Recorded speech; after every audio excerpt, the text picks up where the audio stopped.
नमस्कार दोस्तों, मेरा नाम है विनीत पाठक। स्वागत है आपका आपके YouTube चैनल विनीत पाठक सर की पाठशाला में। आप सीख रहे हैं हमारे साथ इंग्लिश ग्रामर में आप पढ़ रहे हैं एडजेक्टिव में आपने एडजेक्टिव का इंट्रोडक्शन सीखा। इंट्रोडक्शन के बाद आपने उसके काइंड्स सीखे, काइंड्स के बाद आपने उसकी डिग्रीज सीखी, डिग्रीज के बाद अब आप सीख रहे हैं स्पेशल टाइप के एडजेक्टिव्स जिनमें होता है सबसे ज्यादा कंफ्यूजन। तो आज हम इस वीडियो में जिस कंफ्यूजन को दूर करने वाले हैं वो हमारे एडजेक्टिव्स का पेयर है एल्डर और एल्डेस्ट, ओल्डर और ओल्डेस्ट। जी हाँ, आपने बिल्कुल सही सुना, एल्डर और एल्डेस्ट, ओल्डर एंड ओल्डेस्ट। सुन लीजिए पहले आप ओल्डरली क्या होते हैं। एक्चुअली एल्डर और एल्डेस्ट का प्रयोग हम सिर्फ और सिर्फ पर्सन्स के लिए करते हैं। जी हाँ, एक बार फिर से सुनिए। हमने कहा कि एल्डर और एल्डेस्ट का प्रयोग हम सिर्फ और सिर्फ पर्सन्स के लिए, व्यक्तियों के लिए करते हैं, जबकि ओल्डर और ओल्डेस्ट का प्रयोग हम जानदार चीजों के लिए और वस्तुओं के लिए, दोनों के लिए कर सकते हैं। तो पहले एल्डर और एल्डेस्ट में क्राइटेरिया है कि हम एल्डर और एल्डेस्ट का प्रयोग सिर्फ और सिर्फ पर्सन्स के लिए यानी कि व्यक्तियों के लिए करेंगे, जबकि ओल्डर में क्राइटेरिया नहीं रह जाता है। ओल्डर में आप पर्सन्स के लिए भी कर सकते हैं और आप वस्तुओं के लिए भी कर सकते हैं, आप जानवरों के लिए भी कर सकते हैं, आप सबके लिए कर सकते हैं। इसके साथ ही साथ एक बात का आपको और ख्याल रहना चाहिए कि कभी भी एल्डर के बाद देन का प्रयोग नहीं किया जाता है। राइट, फिर से सुनिए, कभी भी एल्डर के बाद देन का प्रयोग नहीं किया जाता है। ओल्डर के बाद करना है बट एल्डर के बाद देन का प्रयोग नहीं होता है। चलिए पूरी बात समझते हैं हम यहां एग्जांपल्स में। तो जो हम पढ़ने वाले हैं वो पढ़ने वाले हैं Elder and eldest, older and oldest. Right, Elder and eldest, older and oldest. तो एल्डर का प्रयोग हमने क्या कहा? एल्डर का प्रयोग कभी भी हम करते हैं तो सिर्फ और सिर्फ पर्सन्स के लिए करते हैं। जैसे he is my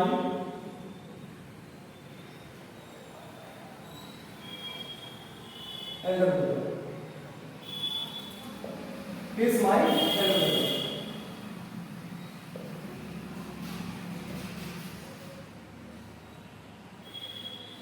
Ravi is the eldest,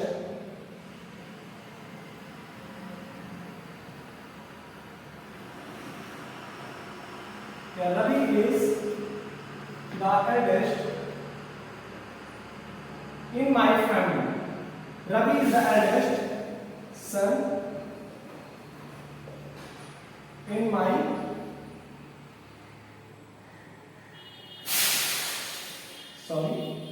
Ravi is the eldest son in my family। Right? Next is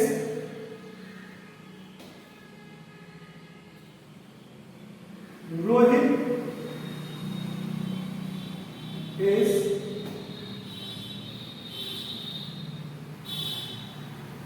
older than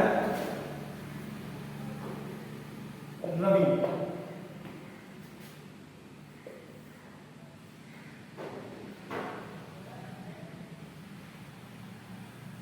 Kavita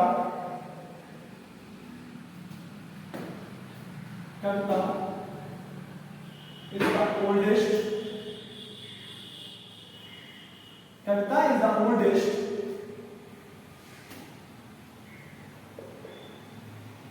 girl in all of them।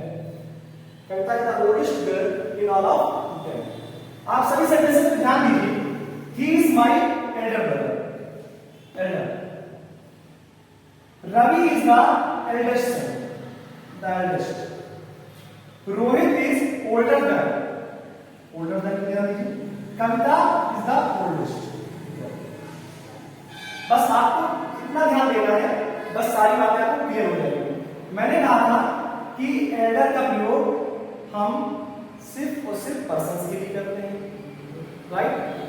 हमने देखो ब्रदर क्या है, कोई पर्सन है, सन क्या है, या रवि क्या है, कोई पर्सन है, ठीक है। तो ही और रवि ये सब क्या होंगे, कोई व्यक्ति होंगे, तो हमने इनके लिए एल्डर का प्रयोग किया है, राइट। तो एल्डर का प्रयोग कंपैरेटिव डिग्री में होता है और एल्डेस्ट का प्रयोग सुपरलेटिव डिग्री में होता है। तो he is my Elder brother, यानी वह मेरा बड़ा भाई है, वह मेरा बड़ा भाई है, यानी कि भाई कितने हैं, दो, एक मेरी स्वयं और दूसरा इसका भाई, राइट।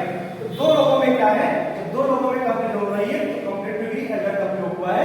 और एल्डर का प्रयोग इसलिए हुआ है क्योंकि पर्सन के लिए एल्डर का प्रयोग कर सकते हैं, और एल्डर के बाद कोई भी गैर का प्रयोग नहीं होता है। Ravi is the eldest son in my family, Ravi मेरे परिवार में सबसे बड़ा पुत्र है, रवि मेरी फैमिली में सबसे बड़ा बेटा है, तो द एल्डेस्ट। तो अब देखिए रवि क्या है, पर्सन है ना, तो इसलिए एल्डर का एल्डेस्ट का प्रयोग हो सकता है। एल्डेस्ट का प्रयोग क्यों, क्योंकि परिवार में दो लोगों के नहीं, दो पुत्रों के बीच में नहीं कहा जा रहा है। इसका मतलब हमने एल्डेस्ट कहा है जितने बेटे हैं परिवार में, उन सब में सबसे बड़ा कौन है, रवि, यानी कि बेटों की संख्या क्या होगी, मोर देन 2 होगी, इसलिए सुपरलेटिव डिग्री का प्रयोग होगा, द एल्डेस्ट, राइट। इसी प्रकार Rohit is older than Ravi, Rohit Ravi से क्या है, बड़ा है, रोहित रवि से बड़ा है, तुलना दो लोगों में हो रही है, इसलिए कंपैरेटिवली ओल्डर का प्रयोग हुआ है। Kavita is the oldest girl in all of them, Kavita उन सभी गर्ल्स में या उन सभी में क्या है, सबसे ज्यादा बड़ी है, इसलिए द ओल्डेस्ट, राइट। इसके अलावा आप एक एग्जांपल और दे सकते हैं, अगर आप पर्सन को लेकर कंफ्यूज हो तो जैसे जानवरों के लिए कर सकते हैं, my dog is older then your dog, right. My dog is older then that of you भी लिख सकते हो, योर डॉग लिख सकते हो, ओके। तो अब देखिए यहां क्या है, जानवर है, डॉग क्या है, जानवर है, तो इसके साथ हम क्या प्रयोग कर रहे हैं, ओल्डर। तो ओल्डर का प्रयोग तो हम कर सकते हैं जानवर के बीच में तुलना करने के लिए, बट एल्डर का प्रयोग हम नहीं कर सकते। इसी प्रकार मान लीजिए बेजानदार वस्तुएं, मान लीजिए बेजानदार वस्तुएं, जैसे हमने कहा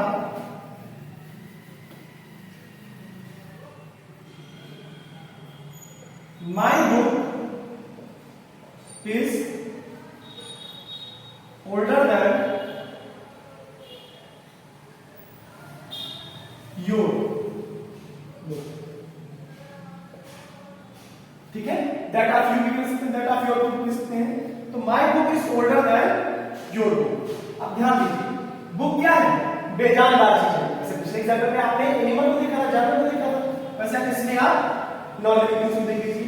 my book is older then your book, यानी कि मेरी पुस्तक आपकी पुस्तक से अधिक पुरानी है, मेरी बुक आपकी बुक से अधिक पुरानी है। तो हमने क्या प्रयोग किया, ओल्डर, क्या प्रयोग किया, ओल्डर।